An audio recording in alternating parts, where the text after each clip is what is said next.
મારું નામ દિવ્યા છે। હું મારા ઘરમાં મારા પતિ અને મારા દીકરા સાથે રહેતી હતી। મારા પતિનું નામ રાઘવ હતું અને મારા દીકરાનું નામ રાજ હતું। અને રાજ હજી માત્ર 5 વર્ષનો હતો, પરંતુ જેટલી સમજણ તે નાના બાળકમાં હતી તેટલી ઘણા મોટા લોકોમાં પણ ન હતી। મારા લગ્નને ઘણા વર્ષો થઈ ગયા હતા, પરંતુ લગ્ન પછી મને ક્યારેય તે ખુશી ન મળી જેના સપના દરેક છોકરી પોતાના પિયરથી વિદાય લેતી વખતે જુએ છે। મેં પણ વિચાર્યું હતું કે મારો પતિ મને ખૂબ પ્રેમ કરશે, મારી ઇજ્જત કરશે, મારો સાથ આપશે, અમે બંને મળીને એક નાનકડો ખુશાલ પરિવાર બનાવીશું। પણ મારી કિસ્મતમાં કદાચ કંઈક બીજું જ લખ્યું હતું। રાઘવ બહુ લાલચુ માણસ હતો। તેને માત્ર પૈસાથી જ મતલબ હતો। તેને ના મારી ભાવનાઓની પરવા હતી કે ના મારા દર્દની। તેને ક્યારેય એ વાતથી ફરક નહોતો પડતો કે હું આખો દિવસ કેટલું કામ કરું છું, હું બીમાર છું કે સાજી છું, મેં જમ્યું છે કે નહીં। તેને માત્ર પોતાની જરૂરિયાતો પૂરી કરવાથી મતલબ રહેતો। જો ક્યારેય કોઈ વાત તેના મનની ન થાય તો તે કંઈ પણ વિચાર્યા વગર મારા પર ગુસ્સો કાઢતો। નાની નાની વાત પર ઝઘડો કરવો તેની આદત બની ગઈ હતી। ક્યારેક ચામાં ખાંડ ઓછી થઈ ગઈ તો લડાઈ, ક્યારેક શાકમાં મીઠું થોડું વધારે પડી ગયું તો લડાઈ, ક્યારેક ઘરનો કોઈ સામાન પોતાની જગ્યા પર ન મળ્યો તો લડાઈ, અને ઘણીવાર તો કોઈ પણ કારણ વગર પણ તે મારા પર બૂમો પાડવા લાગતો હતો। હું ચૂપચાપ તેની વાતો સાંભળતી રહેતી, કારણ કે મને ખબર હતી કે જો મેં જવાબ આપ્યો તો વાત હજુ વધારે બગડશે। ઘણીવાર તો તે મને મારતો પણ હતો। તેના હાથના માર કરતાં વધારે તેના શબ્દો મને ચોટ પહોંચાડતા હતા। જ્યારે તે કહેતો હતો કે હું તેના કોઈ કામની નથી, ત્યારે એવું લાગતું હતું જાણે મારી અંદર બધું તૂટી ગયું હોય, પણ છતાંય હું બધું સહન કરતી રહેતી, કારણ કે મારી સામે મારા દીકરાનો ચહેરો આવી જતો હતો। હું નહોતી ઈચ્છતી કે મારો દીકરો માના પ્રેમ વગર મોટો થાય અથવા તેનું બાળપણ બરબાદ થઈ જાય, એટલે હું દરેક દર્દ મારી અંદર દબાવી લેતી હતી। અમારા ઘરની હાલત પણ બહુ સારી નહોતી। રાઘવ કામ તો કરતો હતો, પણ જેટલું કમાતો હતો તેના મોટા ભાગના પૈસા પોતાના શોખ પૂરા કરવામાં ઉડાવી દેતો હતો। ઘરની જવાબદારીની તેને કોઈ ચિંતા નહોતી રહેતી। ઘણીવાર તો મહિનાના અંતમાં ઘરમાં રાશન પૂરું થઈ જતું હતું, પણ તેને કોઈ ફરક નહોતો પડતો। આવા સમયે હું કોઈને કોઈ રસ્તો કાઢતી હતી। મેં મહોલ્લાની સ્ત્રીઓના કપડાં સીવવાનું શરૂ કરી દીધું હતું। શરૂઆતમાં માત્ર 2-4 લોકો જ આવતા હતા, પણ ધીરે ધીરે બધાને મારું કામ પસંદ આવવા લાગ્યું, અને પછી આખા મહોલ્લાના લોકો પોતાના કપડાં મારી પાસે સીવડાવવા આવવા લાગ્યા। સવારે ઘરનું બધું કામ કરતી, પછી રાજને તૈયાર કરતી, તેની સાથે સમય વિતાવતી, અને ત્યાર પછી સિલાઈ પર મશીન પર બેસી જતી। ઘણીવાર તો સવારથી સાંજ થઈ જતી અને મને ઊભા થવાનો પણ સમય નહોતો મળતો। રાત્રે જ્યારે બધા સૂઈ જતા ત્યારે પણ હું મોડી રાત સુધી સિલાઈ કરતી રહેતી। મશીનનો અવાજ આખા રૂમમાં ગૂંજતો રહેતો। મારી આંખો દુખવા લાગતી હતી, કમર અકળાઈ જતી હતી, હાથની આંગળીઓ શૂન્ય પડી જતી હતી, પણ છતાંય હું આ કામ કરતી રહેતી હતી, કારણ કે મને ખબર હતી કે જો હું અટકી ગઈ તો મારા દીકરાની નાની નાની ખુશીઓ અધૂરી રહી જશે। ઘણીવાર તો રાતના 2-2 વાગ્યા સુધી હું મશીન ચલાવતી રહેતી, અને પછી સવારે સૂરજ ઉગતા પહેલાં ઉઠીને ફરીથી ઘરના કામમાં લાગી જતી હતી। મારી જિંદગી બસ આ જ રીતે ચાલી રહી હતી। દર્દ, તકલીફ, જવાબદારીઓ અને બાંધછોડ, પણ આ બધાની વચ્ચે જો કોઈ વસ્તુ મને જીવવાની હિંમત આપતી હતી તો તે મારો દીકરો રાજ હતો। રાજ મારી આખી દુનિયા હતો। જ્યારે તે પોતાની નાની નાની વાતોથી મને હસાવતો હતો ત્યારે મને લાગતું હતું કે ઉપરવાળાએ મારી બધી ખુશીઓ એક જ બાળકમાં નાખી દીધી છે। તે બહુ સમજદાર હતો। જો ક્યારેક મને રડતી જોઈ લેતો તો તરત મારી પાસે આવીને મારો ચહેરો પોતાના નાના નાના હાથોથી પકડી લેતો અને કહેતો કે મમ્મા, તમે રડો છો કેમ? હું મોટો થઈને બહુ બધા પૈસા કમાઈશ, પછી તમારે ક્યારેય કામ નહીં કરવું પડે। ત્યારે તેની વાતો સાંભળીને મારી આંખોમાં આંસુ આવી જતા હતા, પણ હું તેની સામે મુસ્કુરાઈ દેતી હતી અને કહેતી કે ના બેટા, હું નથી ડરતી। મારી આંખમાં બસ કંઈક જતું રહ્યું હતું। તે તરત દોડીને પાણી લઈ આવતો અને કહેતો કે મમ્મા, આંખ ધોઈ લો, ઠીક થઈ જશે। તેની માસુમિયત જોઈને મારું દિલ ભરાઈ આવતું હતું। ઘણીવાર જ્યારે હું સિલાઈ કરી રહી હોઉં ત્યારે તે ચૂપચાપ મારી પાસે બેસી જતો અને નાના નાના કપડાના ટુકડા ઉઠાવીને કહેતો, મમ્મા, હું પણ તમારી મદદ કરું છું। પણ હું હસીને કહેતી કે ના બેટા, અત્યારે તું બહુ નાનો છે, તું બસ સારી રીતે ભણતર કર। તે મુસ્કુરાઈને કહેતો કે હું ખૂબ ભણીશ અને મોટો માણસ બનીશ, પછી તમને કોઈના કપડાં સીવવા નહીં દઉં, હું તમારા માટે બહુ મોટું ઘર બનાવીશ। એ સમયે તેની વાતો સાંભળીને મારા બધા દુઃખ જાણે ક્યાંક ગાયબ થઈ જતા હતા। મારી પાસે પોતાના માટે કંઈ નહોતું, ના સારા કપડાં, ના કોઈ દાગીના, ના કોઈ શોખ, પણ જ્યારે પણ થોડા ઘણા પૈસા બચતા હું પોતાના માટે કંઈક લેવાની જગ્યાએ રાજ માટે કંઈક ખરીદી લેતી। ક્યારેક તેના માટે નાનકડી કારવાળું રમકડું, ક્યારેક રંગ પૂરવાની ચોપડીઓ, ક્યારેક ચોકલેટ, ક્યારેક સ્કૂલની નવી નોટબુક। તેના ચહેરા પર ખુશી જોઈને મને એવું લાગતું જાણે મને દુનિયાની સૌથી મોટી દોલત મળી ગઈ હોય। ઘણીવાર તે પોતાની ચોકલેટનો અડધો ભાગ મારા મોંમાં નાખી દેતો અને કહેતો કે મમ્મા, તમે પણ ખાઓ, તમને પણ સારું લાગશે। ત્યારે હું વિચારતી કે આટલું નાનું બાળક પણ વહેંચતા જાણે છે, પણ મારા પતિને ક્યારેય કોઈનું દર્દ સમજાયું નહીં। રાઘવને એ પણ પસંદ નહોતું કે હું સિલાઈનું કામ કરું, કારણ કે તેને લાગતું હતું કે લોકો મને પૈસા આપીને એહસાન કરી રહ્યા છે, પણ જ્યારે એ જ પૈસાનું ઘરનું રાશન બનીને આવતા હતા ત્યારે તેને કોઈ પરેશાની નહોતી થતી। તે કંઈ પણ વિચાર્યા વગર એ પૈસાથી પણ પોતાના શોખ પૂરા કરી લેતો હતો, અને જો હું કંઈ કહી દેતી તો પછી ઘરમાં લડાઈ ઝઘડો શરૂ થઈ જતો હતો, એટલે જ મેં બોલવાનું છોડી દીધું હતું। હું માત્ર મારા દીકરાના ભવિષ્ય વિશે જ વિચારતી હતી. હું રોજ રાત્રે ઉપરવાળાને એ જ દુઆ કરતી હતી કે ભલે મારી જિંદગી જેવી પણ રહે, પણ મારા દીકરાની જિંદગી ક્યારેય મારી જેવી ના બનાવતા. તેને હંમેશા ખુશ રાખજો, તેને એક સારો માણસ બનાવજો, તેને એટલો કાબેલ બનાવજો કે તેને ક્યારેય કોઈની સામે હાથ ના ફેલાવવો પડે. હું ઈચ્છતી હતી કે મારો દીકરો મોટો થઈને મહેનતથી પોતાની ઓળખ બનાવે, લોકોની મદદ કરે અને દરેક એ માણસની ઇજ્જત કરે જે તેની સાથે પ્રેમથી વર્તે, કારણ કે મેં મારી જિંદગીમાં કોઈ ઇજ્જતની કોઈ બહુ મહેસૂસ કરી હતી. હું નહોતી ઈચ્છતી કે મારો દીકરો ક્યારેય કોઈ સ્ત્રીના આંખોમાં આંસુ લાવે જેવા તેના પિતાએ મારી આંખોમાં લાવ્યા હતા. હું બસ તેના માટે જીવી રહી હતી. તેની મુસ્કાન જ મારી તાકાત હતી, તેનું ભવિષ્ય જ મારું સપનું હતું અને તેની દરેક નાની ખુશી મારા માટે કોઈ તહેવારથી ઓછી નહોતી. તેને હસતો જોઈને હું મારા બધા દુઃખ, દર્દ, થાક અને તકલીફ એક પળમાં ભૂલી જતી હતી. મને એવું લાગતું હતું કે જ્યાં સુધી મારો દીકરો મારી સાથે છે ત્યાં સુધી હું દરેક મુશ્કેલીનો સામનો કરી શકું છું, અને ભલે મારી જિંદગીમાં કેટલાય તોફાનો કેમ ના આવી જાય, હું મારા દીકરા માટે ક્યારેય હાર નહીં માનું, કારણ કે હવે તે જ મારી દુનિયા હતો, તે જ મારી આશા હતો અને તે જ મારા જીવવાનું સૌથી મોટું કારણ હતો. ક્યારેક મારો દીકરો રાજ એવી વાતો કરતો હતો જેને સાંભળીને મને હસવું પણ આવતું અને નવાઈ પણ લાગતી હતી. તે પોતાના માસૂમ અવાજમાં કહેતો હતો કે મમ્મા, તમે જોજો, એક દિવસ હું મારી કિસ્મત બદલી નાખીશ. એક દિવસ આપણી આ ગરીબી હંમેશા માટે ખતમ થઈ જશે. આપણી પાસે બહુ બધા પૈસા હશે, પછી તમારે કોઈના કપડાં નહીં સીવવા પડે. હું તમને બહુ મોટું ઘર અપાવીશ, તેમાં તમારો પોતાનો અલગ રૂમ હશે, તમારા માટે નવું સિલાઈ મશીન પણ લાવીશ, પણ તમે તેનાથી કામ નહીં કરો. બસ તેને એમ જ રાખી દેજો, કારણ કે ત્યારે તમારે કામ કરવાની જરૂર નહીં હોય. હું તમને રોજ નવી સાડી અપાવીશ અને ઢગલાબંધ મીઠાઈઓ પણ ખવડાવીશ. પછી તે જાતે જ બેસીને જાતના પ્લાન બનાવવા લાગતો. ક્યારેક કહેતો હું મોટો અફસર બનીશ, ક્યારેક કહેતો હું બહુ મોટો બિઝનેસ કરીશ, ક્યારેક કહેતો હું એટલા પૈસા કમાઈશ કે આખો મહોલ્લો આપણને જોઈને હેરાન રહી જશે. તેની વાતો સાંભળીને હું મુસ્કરાઈ દેતી અને તેના માથા પર હાથ ફેરવીને કહેતી કે બેટા, પહેલાં સારી રીતે ભણતર પૂરું કરી લે, પછી મોટા થઈને જે મન કરે તે કરજે, પણ અત્યારે આટલી મોટી વાતો ના કર્યા કર. તે હસીને કહેતો કે મમ્મા, સપના જોવા ખરાબ વાત થોડી છે, એક દિવસ બધું સાચું થશે. તેની વાતો સાંભળીને મારું દિલ તો ખુશ થઈ જતું હતું, પણ પછી મારી નજર રાઘવ પર જતી તો ઘરના ખૂણામાં બેઠે પોતાના જ વિચારોમાં ખોવાયેલો રહેતો હતો. તેને પોતાના પરિવારથી કોઈ મતલબ નહોતો, તેને બસ જલ્દીથી જલ્દી વધારે પૈસા જોઈતા હતા, ભલે તે મહેનતથી આવે કે ખોટા રસ્તેથી. રાઘવને જુગારની બહુ ખરાબ લાગી ચૂકી હતી. પહેલાં તો તે ક્યારેક મિત્રો સાથે રમતો હતો, પણ ધીરે ધીરે તેને એવી આદત પડી ગઈ કે ઘરના પૈસા પણ જુગારમાં ઉડાવવા લાગ્યો. ઘણીવાર તો મારી સિલાઈથી કમાયેલા પૈસા પણ તે ચૂપચાપ ઉઠાવી જતો હતો, અને જ્યારે હું પૂછતી તો મારા પર જ બૂમો પાડવા લાગતો. હું તેની આ આદતથી બહુ પરેશાન હતી. મને હંમેશા ડર લાગતો રહેતો હતો કે ક્યાંક એક દિવસ તે બધું બરબાદ ના કરી દે, પણ હું ઈચ્છીને પણ કંઈ કરી શકતી નહોતી, કારણ કે દર વખતે વાત, લડાઈ અને મારપીટ સુધી પહોંચી જતી હતી. એટલે જ મેં ચૂપ રહેવાનું શીખી લીધું હતું. હું બસ ઉપરવાળાને એ જ પ્રાર્થના કરતી હતી કે કોઈ પણ રીતે મારો દીકરો આ માહોલથી દૂર રહે અને મોટા થઈને પોતાના પિતા જેવો બિલકુલ ના બને. એક દિવસ વાત એ છે, તે દિવસે સવારથી જ રાજ બહુ ખુશ હતો. તેને મહોલ્લાના છોકરાઓ પાસેથી સાંભળ્યું હતું કે અમારા ઘરની થોડે દૂર જ મોટો મેળો લગ્યો છે. ત્યાં ચકડોળ પણ છે, રમકડાની દુકાનો પણ છે અને જાતની મીઠાઈઓ પણ મળી રહી છે. તે સવારથી જ મારી પાછળ પડ્યો હતો, મમ્મા, મારે મેળામાં જવું છે, પ્લીઝ મમ્મા, મને લઈ જાઓ ને.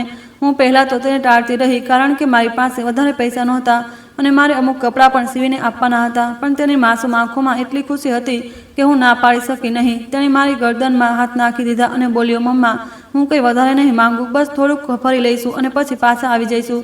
તેની વાત સાંભળીને મેં મુસ્કુરાવતા કહ્યું કે સારું, ચાલ, સાંજે જઈશું, પણ અત્યારે તો મને કામ કરવા દે. આ સાંભળતા તે ખુશીથી કૂદી પડ્યો અને આખા ઘરમાં દોડવા લાગ્યો. વારંવાર પૂછતો રહ્યો, મમ્મા, હવે સાંજ થઈ ગઈ શું? હવે જઈએ શું? હું તેને જોઈને મુસ્કુરાઈ દેતી. આખરે સાંજ પડી જ ગઈ.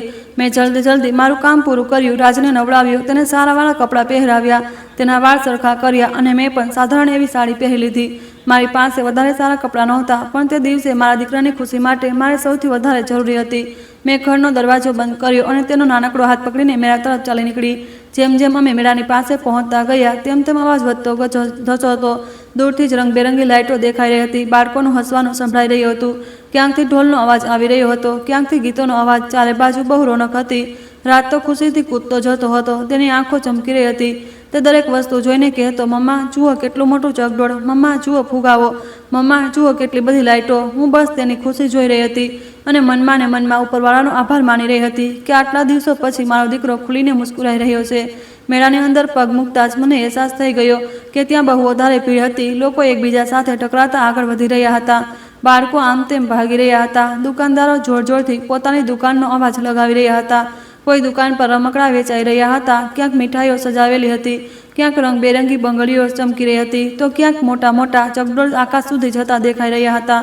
ભીડ એટલી વધારે હતી કે ચાલવું પણ મુશ્કેલ થઈ રહ્યું હતું.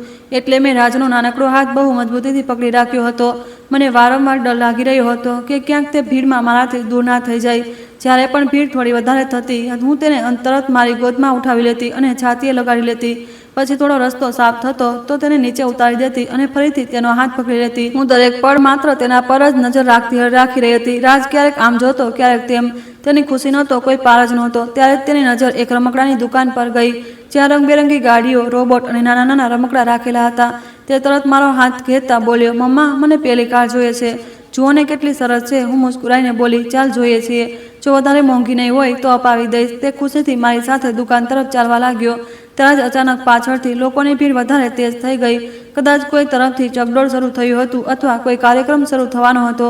એટલે લોકો એકસાથે ઝડપથી આગળ વધવા લાગ્યા. મને સમજાયું જ નહીં કે અચાનક શું થયું. ત્યારે જ કોઈએ પાછળથી એટલા જોરથી ધક્કો માર્યો કે હું લડખડાઈ ગઈ. મારું સંતુલન બગડી ગયું અને એ જ એક પળમાં મારા હાથમાંથી રાજનો નાનકડો હાથ છૂટી ગયો.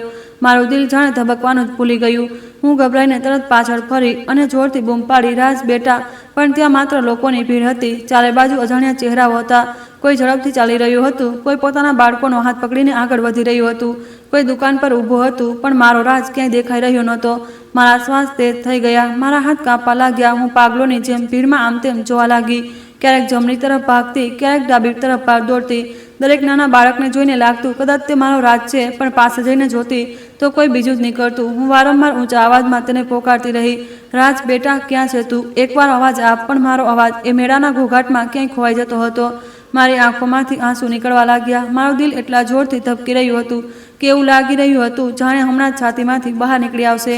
એ એક પળમાં મને માત્ર એ જ ડર સતાવી રહ્યો હતો કે ક્યાંક મારા દીકરા સાથે કંઈ ખોટું ના થઈ ગયું હોય. કારણ કે તે હજુ બહુ નાનો હતો. તેને ભીડની કંઈ ખબર નહોતી. તેને તો બસ રમકડા દેખાઈ રહ્યા હતા અને હવે તે એ હજારો લોકોની ભીડમાં ક્યાંક એકલો હતો.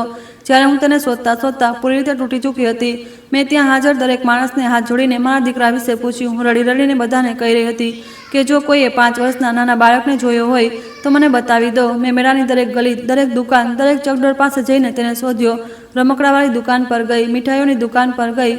દરેક જગ્યાએ તેનું નામ લઈને પોકારતી રહી. પણ મારો રાજ મને ક્યાંય ન મળ્યો. મારી રડી રડીને ખરાબ હાલત થઈ ગઈ હતી. મારી આંખો સૂજી ગઈ હતી, ગળું બેસી ગયું હતું અને પગમાં એટલી તાકાત પણ નહોતી બચી કે સરખી રીતે ચાલી શકું. પણ છતાંય હું મારા દીકરાને શોધવાનું છોડી રહી નહોતી. મને બસ એ જ આશા હતી કે બીજી જ પળે મને ક્યાંકથી દોડતો આવશે અને મને મમ્મા કહીને ભેટી પડશે. પણ એવું કંઈ ન થયું. ઘણા કલાકો સુધી સતત શોધ્યા પછી પણ જ્યારે તેનો પગ ક્યાંય પત્તો કોઈ ન લાગ્યો તો હું પૂરી રીતે તૂટી ચૂકી હતી. મજબૂર થઈને હું ઘરે પાછી આવી ગઈ. જેવી હું ઘરે પહોંચી, મેં રડતા રડતા રાઘવને બધી વાત કહી દીધી. પણ મને લાગ્યું હતું કે તે મારી સાથે મળીને રાજને શોધશે. પણ થયું આનાથી બિલકુલ ઉલટું. તેણે મારી વાત પૂરી થતાં પહેલાં જ મારા પર બૂમ પાડવાનું શરૂ કરી દીધું. તે ગુસ્સામાં પાગલોની જેમ મારા પર તૂટી પડ્યો અને કહેવા લાગ્યો, આ બધું તારી બેદરકારીના કારણે થયું છે. જો તું તેનું સરખું ધ્યાન રાખતી તો આજે મારો દીકરો મારાથી દૂર ન હોત. તે મારો એકનો એક દીકરો, મારો વારસદાર મારાથી છીનવી લીધો. હું રડતી રહી અને વારંવાર કહેતી રહી કે તે મારું પણ સંતાન હતું. હું પણ તેને શોધતા થાકી ગઈ છું. પણ તેણે મારી એક વાત પણ ન સાંભળી. તેણે મને ખરાબ રીતે મારવાનું શરૂ કરી દીધું. તેના થપ્પડ અને લાતો મારા શરીર પર પડી રહી હતી. પણ એ સમયે મને મારા દર્દનો બિલકુલ પણ અહેસાસ નહોતો. કારણ કે મારા દિલમાં માત્ર મારા દીકરાની ચિંતા હતી. હું તેની સામે હાથ જોડીને ઊભી રહી ગઈ. મેં તેના પગ પકડી લીધા અને રડતા રડતા બોલી, એકવાર મારી સાથે પોલીસ સ્ટેશન ચાલો. આપણે રિપોર્ટ લખાવી દઈએ. પોલીસ આપણા દીકરાને શોધી લેશે. આપણો રાજ મળી જશે. ઉપરવાળા માટે મારી વાત માની લો. પણ એ પથ્થર દિલ માણસના દિલમાં મારા માટે જરા પણ દયા નહોતી. તેણે ગુસ્સામાં મારા વાળ પકડી લીધા અને મને ઢસડતા ઘરના દરવાજા સુધી લઈ ગયો. હું વારંવાર તેને કહેતી રહી કે મને ઘરની બહાર ના કાઢો. પહેલાં આપણા દીકરાને શોધી લઈએ. પણ તેણે મારી એક વાત પણ ન સાંભળી. તેણે મને જોરથી ધક્કો મારીને ઘરથી બહાર ફેંકી દીધી અને દરવાજો મારા મોં પર બંધ કરી દીધો. હું દરવાજાની બહાર બેસીને બહુ વાર સુધી રડતી રહી. વારંવાર દરવાજો ખટખટાવતી રહી. તેની માફી માંગતી રહી જ્યારે મારી કોઈ ભૂલ પણ નહોતી.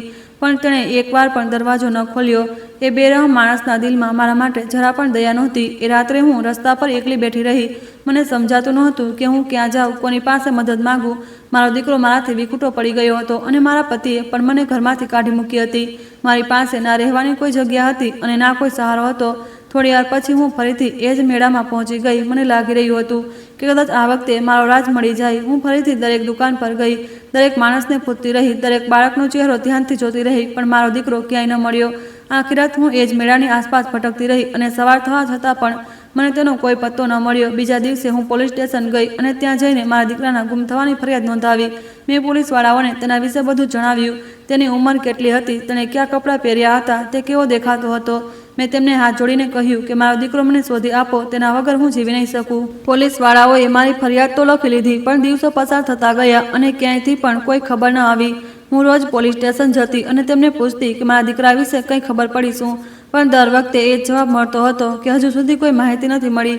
કેટલાક દિવસો સુધી હું આમ જ રસ્તાઓ પર ભટકતી રહી. ક્યારેક મંદિરની બહાર બેસી જતી, ક્યારેક બસ સ્ટેન્ડ પર જઈને બાળકોને ધ્યાનથી જોતી, ક્યારેક રેલવે સ્ટેશન પર ચાલી જતી એ જ આશામાં કે કદાચ મારો રાજ કોઈની સાથે ત્યાં દેખાઈ જાય.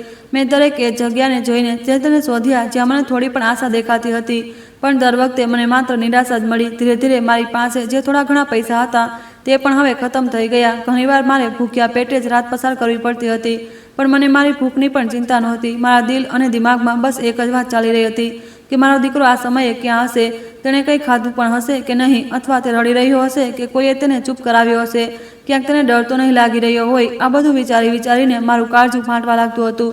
પણ હું છતાંય રોજ સવારે એક નવી આશા સાથે ઉઠતી અને મારા દીકરાને શોધવા માટે ફરીથી નીકળી પડતી, કારણ કે મને પૂરો વિશ્વાસ હતો કે એકને એક દિવસ મારો રાજ મને ચોક્કસ મળશે અને એ દિવસે હું તેને ક્યારેય પણ મારાથી દૂર નહીં થવા દઉં.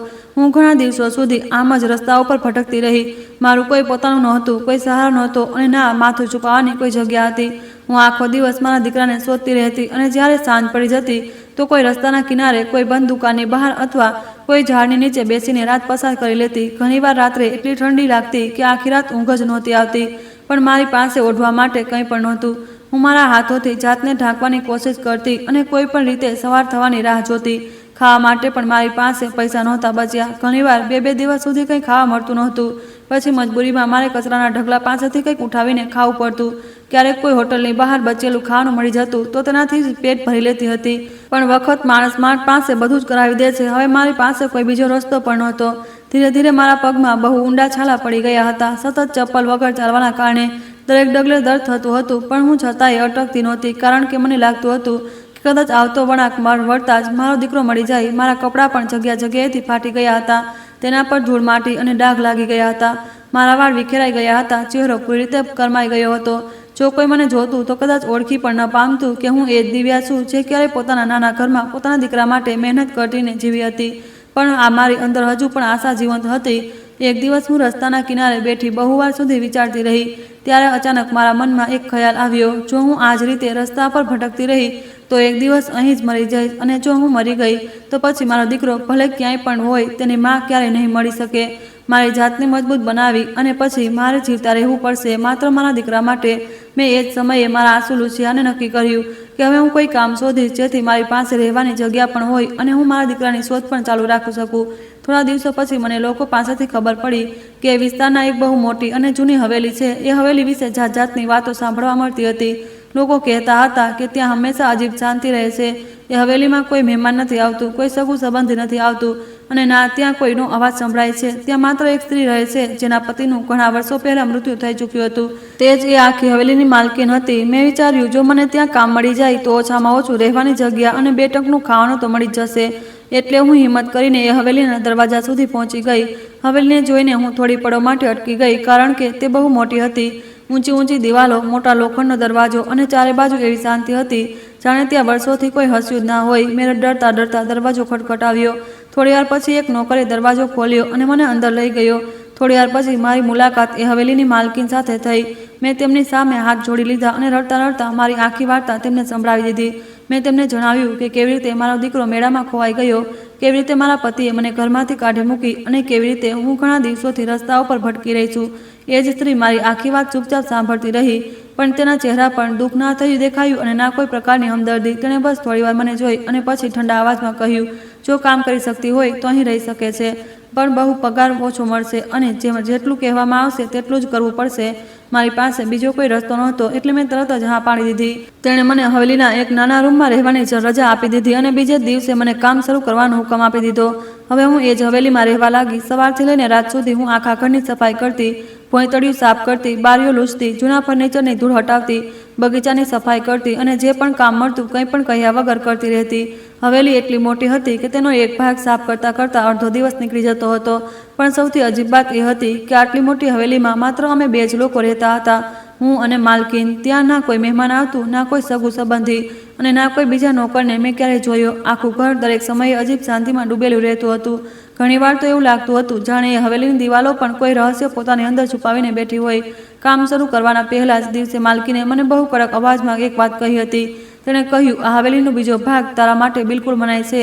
તું ત્યાં ક્યારેય નહીં જાય. અને સૌથી જરૂરી વાત, મારા રૂમની આસપાસ પણ આવવાની કોશિશ ન કરતી જ્યાં સુધી હું તને જાતે ન બોલાવું. જો તે મારી વાત ના માની તો એ સમયે નોકરી પરથી કાઢી મૂકીશ. મેં કંઈ પણ પૂછ્યા વગર તેમની વાત માની લીધી. પણ ધીરે ધીરે મને એ હવેલીમાં અમુક અજીબ વાતો મહેસૂસ થવા લાગી. રાત થતાં જ આખા ઘરનો માહોલ બદલાઈ જતો હતો. ઘણીવાર અડધી રાત્રે મને એવું લાગતું જાણે કોઈના ચાલવાનો અવાજ આવી રહ્યો હોય. ક્યારેક એવું લાગતું જાણે કોઈ બહુ ધીમે ધીમે રડી રહ્યું હોય. ક્યારેક કોઈ ભારે વસ્તુ ઘસડવાનો અવાજ સંભળાતો તો ક્યારેક એવું લાગતું જાણે કોઈ બંધ રૂમમાં કોઈની સાથે વાત કરી રહ્યું હોય. શરૂમાં મને લાગ્યું કદાચ મારો વહેમ હશે, પણ જ્યારે આ અવાજ લગભગ રોજ આ રાત્રે આવવા લાગ્યો તો હું ડરવા લાગી. એક રાત્રે હિંમત કરીને મેં માલકીનને કહ્યું કે મને રાત્રે આ હવેલીમાં અજીબ અવાજો સંભળાય છે. શું અહીં કોઈ બીજું પણ રહે છે? તેમણે મારી તરફ બહુ ગુસ્સાથી જોયું અને બોલી, તને જે સંભળાય છે તે માત્ર તારો વહેમ છે. તારું કામ કર અને નકામી વાતો ના વિચાર. જો ફરીથી આવી વાતો કરી તો હું તને અત્યારે જ નોકરી પરથી કાઢી મૂકીશ. તેમની વાત સાંભળીને હું તરત ચૂપ થઈ ગઈ, કારણ કે હું આ નોકરી કોઈ પણ સંજોગોમાં ખોવા નહોતી માંગતી. હવે મેં તેમને કંઈ પણ પૂછવાનું બંધ કરી દીધું. પણ રોજ રાત્રે એ રહસ્યમય અવાજો પહેલાં કરતાં પણ વધારે સ્પષ્ટ સંભળાવા લાગ્યા હતા. અને મારા મનમાં રોજ એ સવાલ વધારે ઊંડો થતો જતો હતો કે આખરે એ હવેલીના બીજા ભાગમાં એવું તે શું છે જેને મારાથી દરેક સંજોગોમાં છુપાવવામાં આવી રહ્યું છે. હું રાત્રે સરખી રીતે ઊંઘી પણ નહોતી શકતી. જેવી આંખો બંધ કરતી મારી સામે મારા દીકરા રાજનો ચહેરો આવી જતો હતો. તેનું હસવું, તેની માસૂમ વાતો, તેની નાની નાની શરૂઆતો બધું મારી આંખો સામે ફરવા લાગતું હતું. ઘણીવાર તો એવું લાગતું હતું જાણે તે મને અવાજ આપી રહ્યો હોય અને હું ગભરાઈને તરત ઉઠીને બેસી જતી હતી. પણ જ્યારે ચારે બાજુ જોતી તો ત્યાં માત્ર શાંતિ જ હોતી હતી. ત્યારે મારી આંખોમાંથી આપોઆપ જ આંસુ વહેવા લાગતા હતા. હું રોજ રાત્રે ઉપરવાળાને હાથ જોડીને બસ એ જ દુઆ કરતી હતી કે મારો દીકરો જ્યાં પણ હોય ખુશ હોય, સુરક્ષિત હોય, તેને ક્યારેય કોઈ તકલીફ ના મળે. જો તે મારી પાસે નથી તો ઓછામાં ઓછું કોઈ સારા માણસ પાસે હોય જે તેને પ્રેમ આપતો હોય, તેની દેખભાળ કરતો હોય. હું ઉપરવાળાને કહેતી હતી કે મારા હિસ્સાની બધી ખુશીઓ તેને આપી દેજો, પણ તેને ક્યાંય દર્દ ના આપતા. જોતામાં સમય એવો નીકળતો ગયો કે મને પોતાને અહેસાસ ન થયો. એક દિવસ અઠવાડિયામાં બદલાઈ ગયા, અઠવાડિયા મહિનાઓમાં અને મહિના ધીરે ધીરે વર્ષોમાં બદલાઈ ગયા. હું દર વર્ષે એ જ આશા સાથે જીવતી રહી કે કદાચ આ વર્ષે મારો દીકરો મને મળી જશે, પણ દર વખતે મારી આશા અધૂરી રહી જતી હતી. આજે ફરી એ જ દિવસ હતો જે દિવસે મારો દીકરો મારાથી વિખૂટો પડી ગયો હતો. એ દિવસની દરેક વાત મને આજે પણ એવી જ યાદ હતી જાણે બધું ગઈકાલે જ થયું હોય. સવારથી જ મારું મન બહુ બેચેન હતું. એવું લાગી રહ્યું હતું જાણે આજે કંઈક થવાનું છે. આકાશમાં કાળા કાળા વાદળો છવાયેલા હતા. તેજ પવન ફૂંકાઈ રહ્યો હતો. ઝાડની ડાળીઓ જોરથી હલી રહી હતી. દૂર ક્યાંક વાદળો ગરજી રહ્યા હતા અને એવું લાગી રહ્યું હતું કે થોડી જ વારમાં બહુ મોટું વાવાઝોડું આવવાનું છે. આખો માહોલ અજીબ ડર પેદા કરી રહ્યો હતો. હું એ સમયે રસોડામાં ઊભી જમવાનું બનાવી રહી હતી. ત્યારે અચાનક હવેલીની અંદરથી બહુ જોરથી ચીસો પાડવાનો અવાજ આવ્યો. એ જ અવાજ માલકીનના રૂમ તરફથી આવી રહ્યો હતો. હું એક પળ માટે ગભરાઈ ગઈ, કારણ કે આટલા વર્ષોથી મેં તેમને ક્યારેય આ રીતે ચીસો પાડતા સાંભળ્યા નહોતા. તેમના અવાજમાં એટલું દર્દ હતું કે મારું દિલ કાંપી ઉઠ્યું. હું બધું છોડીને ઝડપથી તેમના રૂમ તરફ દોડી. મને સારી રીતે યાદ હતું કે તેમણે મને એ રૂમ પાસે આવવાની પણ ના પાડી હતી, પણ એ સમયે તેમના દર્દ સામે તેમનો હુકમ મારા માટે કોઈ મહત્વ નહોતો રાખતો. હું જલ્દીથી તેમના રૂમના દરવાજા સુધી પહોંચી. મારા હાથ કાંપી રહ્યા હતા. મેં હિંમત કરીને દરવાજો ખોલ્યો અને જેવો અંદર પગ મૂક્યો, સામેનું દ્રશ્ય જોઈને હું ત્યાં જ અટકી ગઈ. મારું દિલ જોરથી ધબકવા લાગ્યું. માલકીન પોતાના મોટા શાનદાર પલંગ પર સૂતેલા હતા. તેમનો ચહેરો બિલકુલ પડી ચૂક્યો હતો. તેમના શ્વાસ બહુ ઝડપથી ચાલી રહ્યા હતા. તેમણે પોતાના બંને હાથ પોતાની છાતી પર રાખેલા હતા અને તેઓ દર્દથી જોરથી ચીસો પાડી રહ્યા હતા. એવું લાગી રહ્યું હતું જાણે તેમને બહુ સખત તકલીફ થઈ રહી હોય. હું તરત તેમની પાસે ભાગીને ગઈ અને ગભરાયેલા અવાજમાં બોલી, માલકીન, તમને શું થયું? હું હમણાં પાણી લાવું છું. મેં જલ્દીથી પાસે રાખેલો પાણીનો ગ્લાસ ઉઠાવ્યો અને તેમને પાણી પીવડાવવાની કોશિશ કરી, પણ તેમના હાથ એટલા બધા કાંપી રહ્યા હતા કે તેઓ ગ્લાસ પણ સરખી રીતે પકડી શકતા નહોતા. તેમના હોઠ સુકાઈ ચૂક્યા હતા, પણ તેઓ પાણી પણ પી શકતા નહોતા. તેમના ચહેરા પર દર્દ સ્પષ્ટ દેખાઈ રહ્યું હતું. હું બહુ ડરી ગઈ. મને સમજાતું નહોતું કે હું શું કરું. મેં વિચાર્યું કે હમણાં તરત કોઈ ડૉક્ટરને બોલાવી લાવું છું, પણ જેવું મેં બારીમાંથી બહાર જોયું તો હવામાન પહેલાં કરતાં પણ વધારે ખરાબ થઈ ચૂક્યું હતું. ભારે વરસાદ શરૂ થઈ ગયો હતો. વીજળી સતત ચમકી રહી હતી અને પવન એટલો તેજ ફૂંકાઈ રહ્યો હતો કે હવેલીનો મુખ્ય દરવાજો પણ સરખી રીતે ખુલી શકતો નહોતો. એ વાવાઝોડામાં બહાર નીકળવું પણ બહુ અશક્ય હતું. હું પૂરી રીતે ગભરાઈ ચૂકી હતી. મેં ફરીથી માલકીનનો હાથ પકડી લીધો અને તેમને હિંમત આપવા લાગી. હું કહી રહી હતી કે તમે હિંમત રાખો, બધું ઠીક થઈ જશે. પણ મને એવું લાગી રહ્યું હતું કે તેઓ મને કંઈક કહેવા માંગી રહ્યા છે. તેમના હોઠ કાપી રહ્યા હતા, પણ અવાજ સરખી રીતે નીકળી શકતો નહોતો. તેઓ વારંવાર પોતાની નજર તકિયા તરફ ફેરવી રહ્યા હતા. પહેલાં તો હું સમજી ન શકી, પણ પછી તેમણે બહુ મુશ્કેલીથી પોતાનો હાથ ઉઠાવ્યો અને તકિયાની નીચે ઇશારો કર્યો. મેં તરત તકિયાની નીચે હાથ નાખ્યો તો ત્યાં એક જૂની ચાવી રાખેલી હતી. મેં એ ચાવી કાઢીને મારા હાથમાં લઈ લીધી. ત્યારે તેમણે બહુ મુશ્કેલીથી મારી તરફ જોયું અને તૂટેલા અવાજમાં કહ્યું કે આ ચાવી રાખી લે.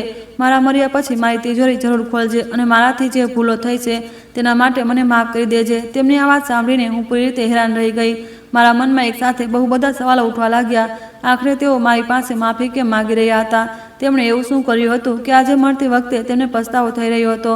અને તેમની તિજોરીમાં એવું શું હતું કે જોવા માટે તેઓ મને કહી રહ્યા હતા? હું તેમને કંઈ પૂછી શકું તે પહેલાં જ તેમણે એક લાંબો શ્વાસ લીધો. તેમની આંખોમાંથી આંસુ નીકળી આવ્યા. તેમણે આખરી વાર મારી તરફ જોયું અને પછી ધીરે ધીરે તેમની આંખો હંમેશા માટે બંધ થઈ ગઈ. હું થોડી પળો સુધી ત્યાં ઊભી તેમને જોતી રહી ગઈ. મને સમજાયું જ નહીં કે અત્યારે મારી સામે શું થઈ ગયું હતું. આખો રૂમ એકદમ શાંત થઈ ચૂક્યો હતો. બહાર વાવાઝોડું પહેલાં કરતાં પણ વધારે તેજ થઈ ગયું હતું અને મારા હાથમાં એ નાનકડી ચાવી હતી જે કદાચ મારી આખી જિંદગી બદલવાની હતી. થોડી વાર પછી ધીરે ધીરે બહારનું હવામાન શાંત થવા લાગ્યું. ભારે વરસાદ રોકાઈ ગયો. પવન પણ પહેલાં કરતાં ઓછો ફૂંકાવા લાગ્યો અને વાદળોની ગર્જના પણ થંભી ગઈ. ત્યારે મેં હિંમત ભેગી કરી અને હવેલીની બહાર રહેતા સ્ટાફના લોકોને બોલાવ્યા. મેં તેમને માલકીન વિશે જણાવ્યું. બધા લોકો અંદર આવ્યા અને પછી અમે બધાએ મળીને તેમની અંતિમ વિધિઓની પૂરી વ્યવસ્થા કરી. પૂરા સમય મારું મન બહુ ભારે હતું. ખબર નહીં કેમ તેમની અંતિમ વાતો પર વારંવાર મારા કાનમાં ગુંજી રહી હતી. મને વારંવાર એ ચાવી દેખાઈ રહી હતી જે તેમણે મળતા પહેલાં મારા હાથમાં મૂકી હતી અને તેમના એ શબ્દો પણ મારા દિલમાં વારંવાર આવી રહ્યા હતા કે મારી તિજોરી જરૂર ખોલજે અને મને માફ કરી દેજે. તેમની અંતિમ વિધિઓ પૂરી થયા પછી હવેલી પહેલાં કરતાં પણ વધારે માસૂમસામ લાગવા લાગી. હવે એ આખા વિશાળ ઘરમાં હું હવે બિલકુલ એકલી રહી ગઈ હતી. ચારે બાજુ માત્ર શાંતિ હતી. હું હવેલીની વચ્ચે વચ્ચે બનેલા મોટા હોલમાં જમીન પર બેસી ગઈ અને બહુવાર સુધી કંઈ પણ બોલ્યા વગર વિચારતી રહી. મારા હાથમાં હજી પણ એ જ ચાવી હતી. હું તેને વારંવાર જોઈ રહી હતી પણ મને સમજાતું નહોતું કે આખરે તેમણે આ ચાવી મને જ કેમ આપી. તેમણે મારી પાસે માફી કેમ માંગી? તેમણે એવું કોઈ રહસ્ય છાતીમાં છુપાવી રાખ્યું હતું જેને તેઓ મળતા પહેલાં મને બતાવવા માંગતા હતા. મારા મનમાં એક સાથે હજારો સવાલો ઘૂમી રહ્યા હતા પણ કોઈ સવાલનો કોઈ જવાબ નહોતો. ખાસી વાર સુધી વિચાર્યા પછી મેં એક ઊંડો શ્વાસ લીધો અને જાતને કહ્યું, હવે જે પણ છે સાચું છે તેની જાણ કરવાનો માત્ર એક જ રસ્તો છે. મારે એ તિજોરી ખોલવી જ પડશે. હું ધીરે ધીરે ઉઠી અને એ રૂમ તરફ ચાલવા લાગી જ્યાં એ જૂની તિજોરી રાખેલી હતી. દરેક ડગલા સાથે મારું દિલ વધારે ઝડપથી ધબકવા લાગ્યું. એવું લાગી રહ્યું હતું જાણે મારા પગ ભારે થઈ ગયા હોય અને આગળ વધવું મુશ્કેલ થઈ રહ્યું હોય. મારા હાથોમાં પરસેવો આવી ચૂક્યો હતો. આખા શરીરમાં અજીબ ગભરામણનો ફેલાઈ ચૂકી હતી. છતાં પણ હું જાતને રોકી ન શકી. આખરે હું એ તિજોરીની સામે પહોંચી ગઈ. તે બહુ જૂની અને મજબૂત લોખંડની તિજોરી હતી જેને જોઈને જ લાગી રહ્યું હતું કે તેની અંદર કોઈ બહુ મોટું રહસ્ય છુપાયેલું છે. મેં કાંપતા હાથોથી મારી મુઠ્ઠી ખોલી અને એ ચાવીને તાળામાં લગાવી. અમુક પળ માટે મારા શ્વાસ જાણે રોકાઈ ગયા. મેં ધીમેથી ચાવી ફેરવી. તાળું ખુલવાનો અવાજ આખા રૂમમાં ગુંજી ઉઠ્યો. પછી મેં બંને હાથોથી તેનો ભારે દરવાજો ધીરે ધીરે ખોલ્યો.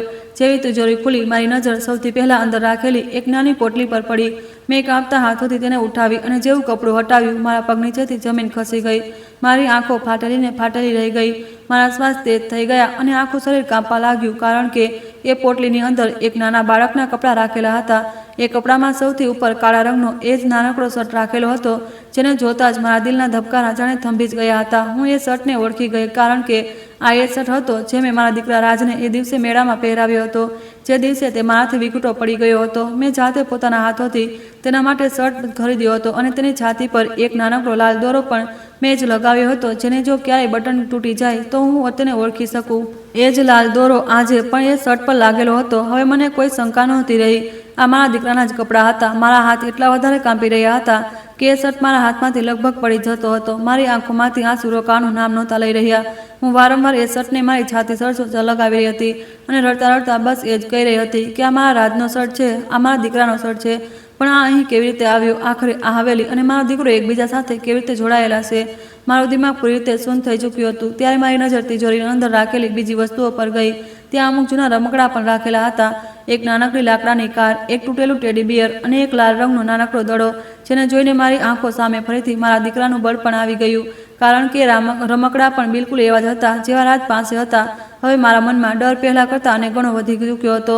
મને સમજાતું નહોતું કે આટલા વર્ષો સુધી જે હવેલીમાં હું રહી હતી તેનો સંબંધ મારા દીકરા સાથે કેવી રીતે હોઈ શકે છે, અને માલકીન આખરે એવું કયું સત્ય જાણતા હતા જેને તેઓ મરતા પહેલાં મને બતાવવા માંગતા હતા.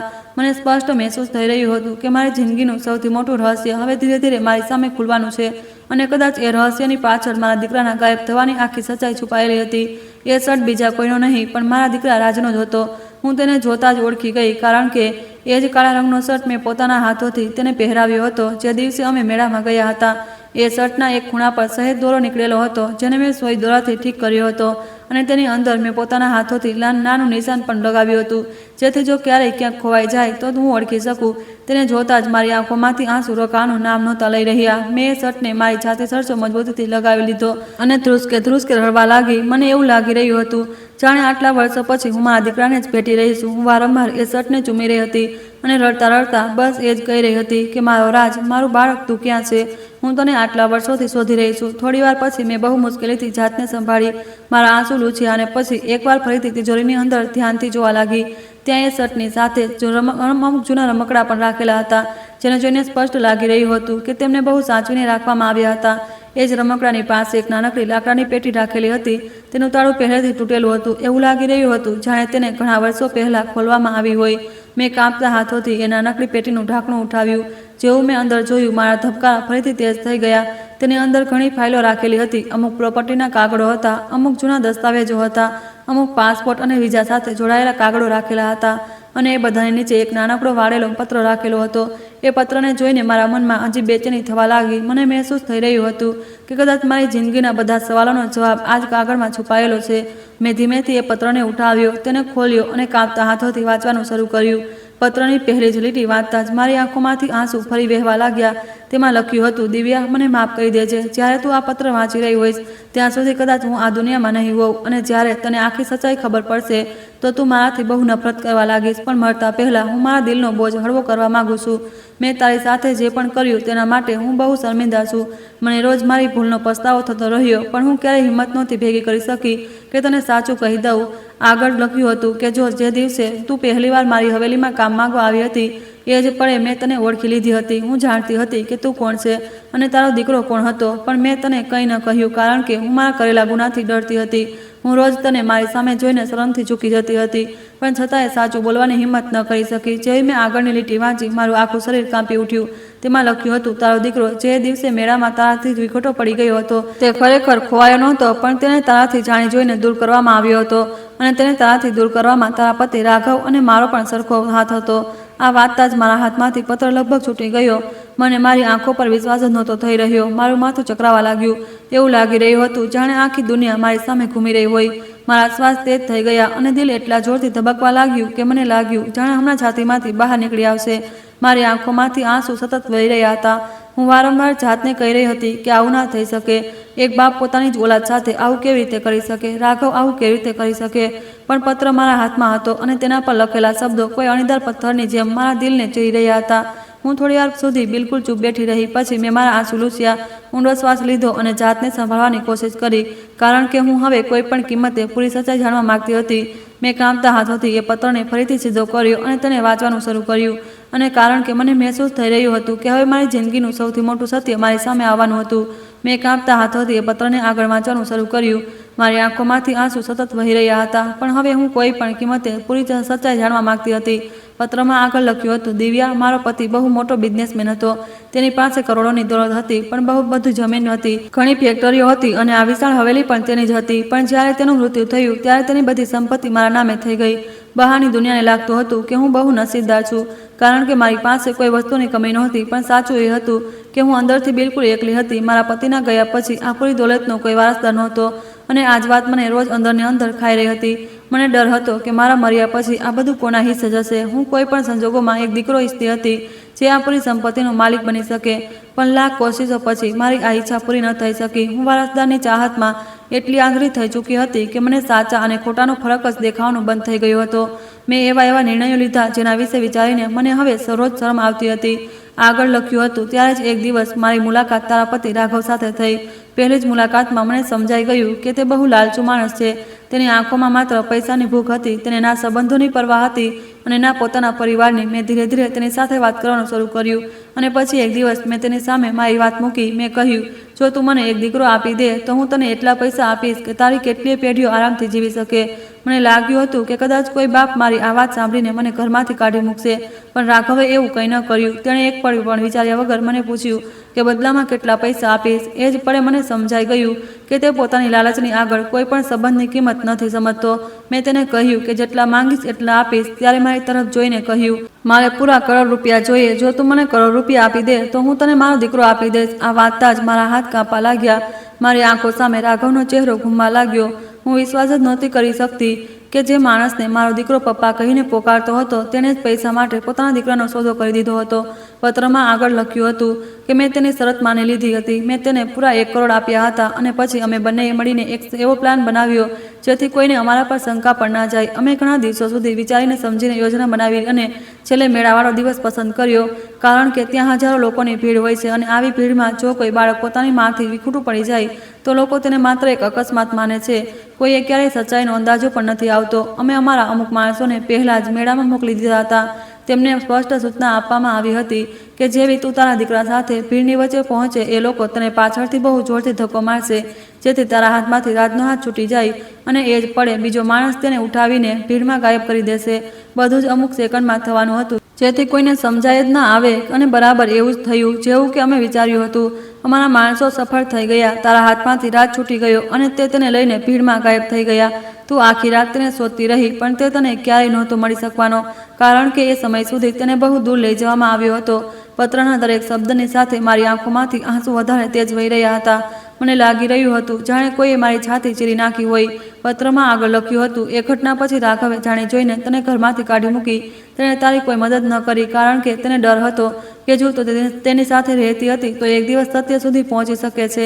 એટલે તેણે તને એકલી છોડી દીધી જેથી તું આખી જિંદગી તારા દીકરાને શોધતી રહે અને ક્યારેય એ સચ્ચાઈ સુધી ના પહોંચી શકે. જે બીજી તરફ એ મારે આપેલા 1 કરોડ લઈને પોતાની નવી જિંદગી જીવવા લાગ્યો. તેને પોતાના દીકરાની પણ ક્યારેય કોઈ ચિંતા નહોતી. તેના માટે તે માત્ર પૈસાના બદલામાં કરાવવામાં આવેલો એક સોદો હતો અને આજ તેની સૌથી મોટી હેવાનિયત હતી. દિવ્યા, આજે જ્યારે હું આ બધું લખી રહી છું ત્યારે મને માત્ર મારા ગુના, દરેક ગુના પર શરમ આવે છે.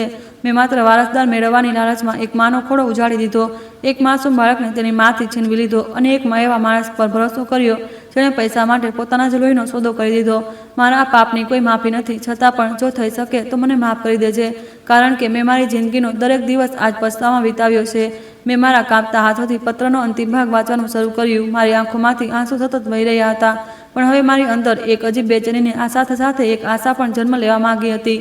પત્રમાં સૌથી નીચે લખ્યું હતું, દિવ્યા, હવે તું તારા દીકરા માટે બિલકુલ પણ પરેશાન ન થતી, કારણ કે તે જિંદા છે અને બિલકુલ સુરક્ષિત છે. મેં તેનાથી ક્યારેય કોઈ નફરત નથી કરી, પણ જ્યારે તે મારી પાસે આવ્યો તો હું તેને જોઈને જાતને રોકી ન શકી અને ધીરે ધીરે મને તેના પ્રત્યે સાચો લગાવ થઈ ગયો. મેં વિચાર્યું હતું કે હું તેને મારો દીકરો બનાવીને મારી પાસે જ રાખીશ અને તેને બહુ પ્રેમથી પાડીશ, પણ અમુક સમય પછી મને અહેસાસ થયો કે મેં જે કર્યું તે બહુ મોટો ગુનો છે અને એક દિવસ આ સચ્ચાઈ જરૂર સામે આવશે. જો રાજ મારી પાસે રહેતો તો કદાચ પોલીસ અથવા લોકો એક દિવસ સત્ય સુધી પહોંચી જાત અને પછી તેની જિંદગી પણ જોખમમાં પડી શકતી હતી.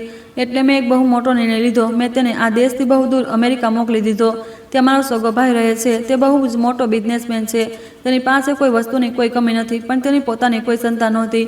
તેણે હંમેશા એક બાળકની ઈચ્છા કરી હતી. મેં તેને બધી વાત તો ન જણાવી, પણ એટલું જરૂર કહ્યું કે આ બાળક આજથી તારી જવાબદારી છે અને તેને તારા સંતાનની જેમ પાળજે. તેણે કોઈ પણ સવાલ કર્યા વગર રાજને અપનાવી લીધો. આજે તે તેને પોતાના દીકરા કરતાં પણ વધારે પ્રેમ કરે છે. તેને દુનિયાની દરેક ખુશી આપે છે. તેને સારું ભણતર, સારો ઉછેર અને બહુ પ્રેમ મળ્યો છે. તારો દીકરો આજે કોઈ તકલીફમાં નથી, પણ બહુ સારી જિંદગી જીવી રહ્યો છે. આ વાતતા જ મારી આંખોમાંથી ખુશી અને દર્દ બંનેના આંસુ એકસાથે વહેવા લાગ્યા. આટલા વર્ષો પછી પહેલીવાર મને એ ખબર પડી હતી કે મારો દીકરો જિંદા છે. તે કાંપતા હાથોથી મારું મોં ઢાંકી લીધું. ઉપરવાળાનું નામ લઈને રડવા લાગી. હું વારંવાર એ જ કહી રહી હતી કે મારો રાજ જીવતો છે, મારું બાળક જીવતું છે. હે ઉપરવાળા, તારો લાખ લાખ આભાર. પત્રમાં લખ્યું હતું કે દિવ્યા, હવે તને એક બીજું સત્ય બતાવવા માંગુ છું. તું વિચારતી હોઈશ કે આટલા મોટા શહેરમાં તું સીધી મારી હવેલી સુધી કેવી રીતે પહોંચી અને તને અહીં નોકરી કેવી રીતે મળી ગઈ. સાચું એ છે કે આ બધું મેં જ કરાવ્યું હતું. જે દિવસે મને ખબર પડી કે તું આજે પણ તારા દીકરાને શોધી રહી છે અને રસ્તા ઉપર ભટકી રહી છે, એ જ દિવસે મેં મારા માણસોને તને શોધવા મોકલ્યા હતા. તેમણે તારું સરનામું મેળવ્યું અને પછી જાણી જોઈને તારી પાસે આ ખબર પહોંચાડી કે મારી હવેલીમાં એક નોકરાણીની જરૂર છે. હું ઈચ્છતી તો તને પહેલી મુલાકાતમાં બધું જણાવી શકતી હતી, પણ મારી અંદર એટલી હિંમત નહોતી. હું રોજ તને મારી સામે જોતી હતી અને હર પળ મારા કરેલા ગુના પર શર્મિંદા થતી હતી. હું ઈચ્છતી હતી કે મારા મરતા પહેલા બધી સચ્ચાઈ તને જણાવી દઉં અને તારી સૌથી કિંમત અમાનત તને પાછી સોંપી દઉં. એટલે મેં મારી તિજોરીમાં તારા દીકરાના કપડાં, તેના રમકડા, બધા જરૂરી કાગળો અને આ પત્ર સાચવીને રાખી દીધો હતો, જેથી મારા ગયા પછી તને બધું જ ખબર પડી શકે.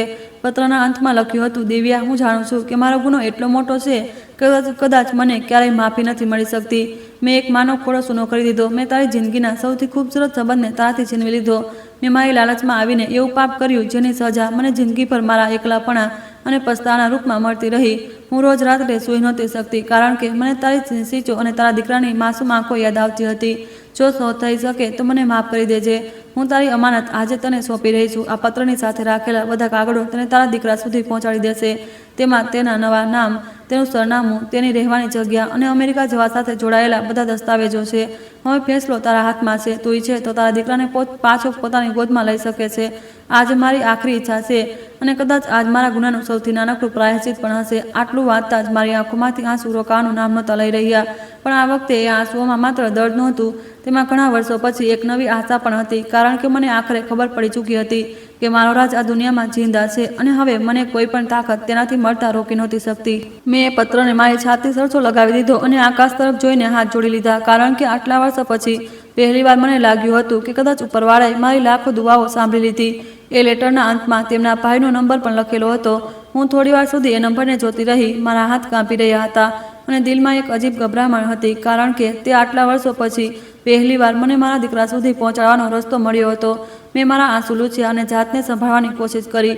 મેં એ નંબર મારા ફોનમાં ડાયલ કર્યો અને પછી અમુક પળ માટે આંખો બંધ કરીને ઉપરવાળાને પ્રાર્થના કરી કે બસ હવે કોઈ નવી મુશ્કેલી ના આપતા, હું મારા દીકરા સુધી પહોંચી જાઉં. આ પછી મેં હિંમત કરીને નંબર ડાયલ કર્યો.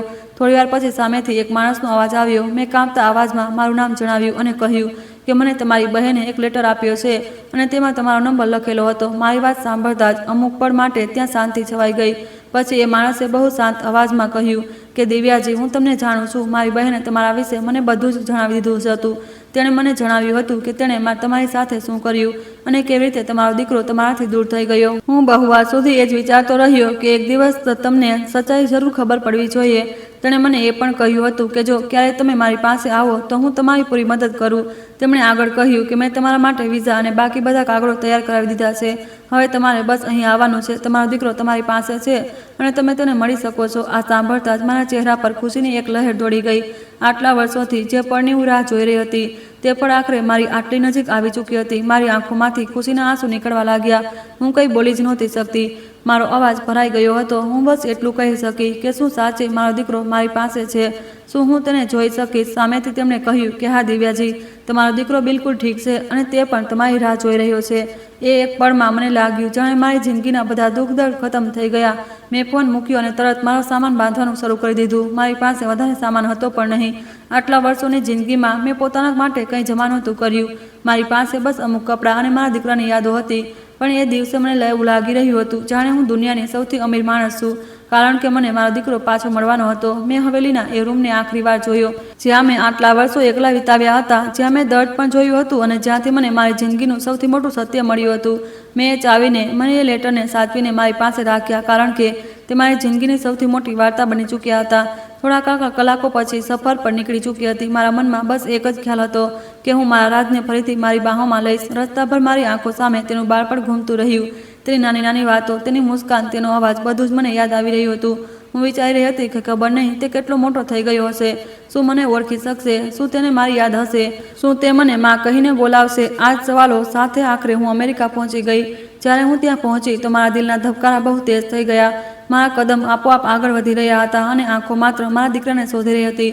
થોડીવાર પછી મેં સામે જોયું. ત્યાં માલકીનના ભાઈની સાથે મારો દીકરો ઊભો હતો. જેવી મારી નજર તેના પર પડી, મારી આંખો ભરાઈ આવી. આટલા વર્ષો પછી પણ મારું દિલ તેને ઓળખી ચૂક્યું હતું. તે હવે નાનું બાળક નહોતો રહ્યો, પણ મારી માની નજરો માટે તેમ આજે પણ તે જ નાનકડો રાજ હતો જેની આંગળી પકડીને હું મેળામાં ગઈ હતી. જેવું તેણે મને જોઈ તો તે અમુક પળ માટે ચૂપ રહ્યો. પછી તેણે આંખોમાં પણ કંઈક ઓળખાણ જેવું દેખાયું. કદાચ મા અને દીકરાનો સંબંધ આવો જ હોય છે, જેને વખત અને અંતર ક્યારેય ખતમ નથી કરી શકતા. તેણે ધીરે ધીરે મારી તરફ કદમ આગળ વધાર્યા અને પછી મને ઓળખી લીધી. એ પળે મારી બધી તાકાત ખતમ થઈ ગઈ. હું દોડીને તેની પાસે ગઈ અને તેને મારી છાતી સરસો લગાવી લીધો હું બહુ વાર સુધી રડતી રહી. હું તેને છોડી જ નહોતી શકતી. એવું લાગી રહ્યું હતું જાણે મેં તેને છોડ્યા પછી તો ફરીથી ખોઈ દઈશ. હું વારંવાર તેના માથાને ચૂમી રહી હતી અને બસ એ જ કહી રહી હતી કે મારું બાળક, તું પાછો આવી ગયો, તું પાછો આવી ગયો. મારા રાજે પણ મને ગળે લગાવી અને એ પળમાં આટલા વર્ષોનું દર્દ જાણે આંસુઓથી સાથે બહાર નીકળી ગયું. મેં મારા દીકરાને ફરીથી પામી લીધો હતો. મારી જિંદગીની સૌથી મોટી કમી પૂરી થઈ ચૂકી હતી. એ દિવસે મેં માલકીન વિશે પણ વિચાર્યું, જેને કારણે મારે આટલા વર્ષો દર્દ સહન કરવું પડ્યું હતું. પણ મેં તેને માફ નહોતી કરી અને ના તેના માટે કોઈ બદદુઆ આપી હતી. મેં તેના ફેંસલો ઉપરવાળાના હાથમાં છોડી દીધો હતો, કારણ કે મારું માનવું હતું કે માણસ પોતાના કર્મોથી જ પોતાની જિંદગી બનાવે છે. જે જેવું કરે છે તેને તેવું જ ફળ મળે છે. મેં મારી જિંદગીમાં બહુ દર્દ જોયું હતું, પણ છતાંય મેં મારા દિલમાં નફરતને જગ્યા નહોતી આપી, કારણ કે મારા માટે સૌથી જરૂરી મારો દીકરો હતો અને હવે તે મારી પાસે હતો. આજે હું ખુશ હતી કારણ કે મારી સૌથી મોટી દુઆ પૂરી થઈ ચૂકી હતી. મેં ઉપરવાળાનો આભાર માન્યો કે તેમણે આટલા વર્ષો પછી પણ મારા દીકરાને મારી સાથે મેળવી દીધો અને મને ફરીથી જીવવાનું એક કારણ આપી દીધું. મિત્રો, આ વાર્તા તમને પસંદ આવી હોય તો વિડીયોને લાઇક અને ચેનલને સબસ્ક્રાઈબ જરૂર કરજો. ધન્યવાદ.